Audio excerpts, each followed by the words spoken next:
Alright guys, so this is what happened. I guess that by this point you all might have seen the trailer that Gameloft has uploaded to the official Asphalt channel. Well, I was making a video, but right as Gameloft released the trailer, I had to stop making it. So now here we are, in a video where I will give you my thoughts about the brand new special anniversary update track, which is no more and no less than San Diego Harbor, an OG track which is coming directly from Asphalt 8, but with what it seems to be a quite singular twist. So today I will be having a look into that track, and albeit it wasn't my favorite, with the new changes that Asphalt Legends Unite developers introduced, this one might be a great addition into the game. So anyways, let's dive into it. San Diego Harbor is one of those tracks where you put the car handling into good use, at least on Asphalt 8, because it does have some straight sections, especially through the hangars near the harbor and the bridges crossing the marina, but you really need to keep an eye on the container section and getting close to the bridges, since you really have to do some quick zigzag in some sections in order to go through them without literally dying. Or, well, that's the way it's over the Asphalt 8 San Diego Harbor version. The Asphalt Legends Unite version tries to follow the exact same path as the old Asphalt 8 track, but it has a bonus element. Given how this San Diego Harbor track is the one feature on the Asphalt Anniversary update, we will be able to see interdimensional portals that will move us to some of the locations featured on the Asphalt saga, like Los Angeles or El Cairo, as far as we could see, despite it seems to be a couple more bonus locations available on this track as well. This makes this San Diego Harbor track unique on its own, and despite we will be able to race through the entire location in some races, in some other track variants there might be this interdimensional factor I have just mentioned,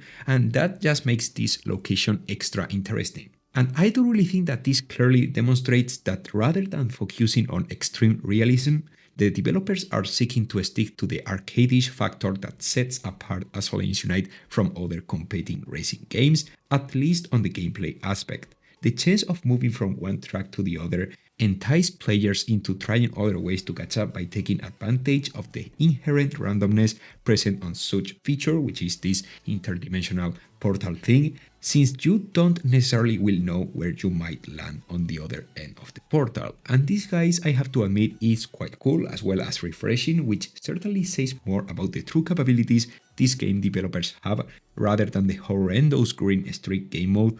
which we have just got on this update. So that's quite great, honestly. Aside from the brand new main feature this new location has to offer, we can appreciate how San Diego still offers a quite wide and straight track through most of the length of the track itself, albeit it's true that it doesn't feel as straight as, let's say, Norway. It still has a twisty factor, but in general I would still say that this track will highly favor those cars with higher top speed rather than those with huge handling and acceleration values. One way or another, we will have to wait and see once the update drops, because if there is something I am not fully convinced about this track, it's not necessarily the weather present on this San Diego Harbor location, which could be a sunset like on Asphalt 8, because let's get real, guys, it could have been significantly cooler, but also the new font which Asphalt Legends Unite will have from the next update onwards. You can see the new font on the gameplay shown right now, and you might disagree with me, guys,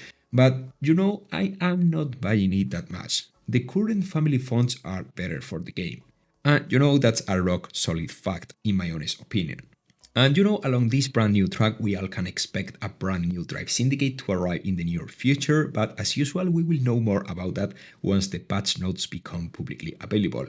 If I had to place a bet, I would say that the Drive Syndicate will be either the Rimac Nevera Air or the Mercedes-Benz Silver Lightning, since both of them already arrived to us online China in the previous months. I don't expect too many changes on the usual line of the Drive Syndicate as usual, guys, but the Arash Imperium that was added to us online China some time ago could quite likely be the new A-Class car required to progress through the new Drive Syndicate, since it's a 4600 rank car on that game, meaning that, maybe a rank point reduction into Asphalt Legends Unite is highly expected if I were right by any chance. But these are just my thoughts, so literally anything else could end up happening on the next update, and that's why we have to wait and see once the patch notes drop. But now, guys, it's your time to let me know your thoughts about this brand new San Diego Harbor map. What kind of changes do you think it might feature as well as those I have just mentioned? Which cars do you think could arrive through the brand new Drive Syndicate? Make sure to drop your massive like, make sure to subscribe as well, and let me know in the comment section, and I will see you really soon as usual with much more Asphalt content.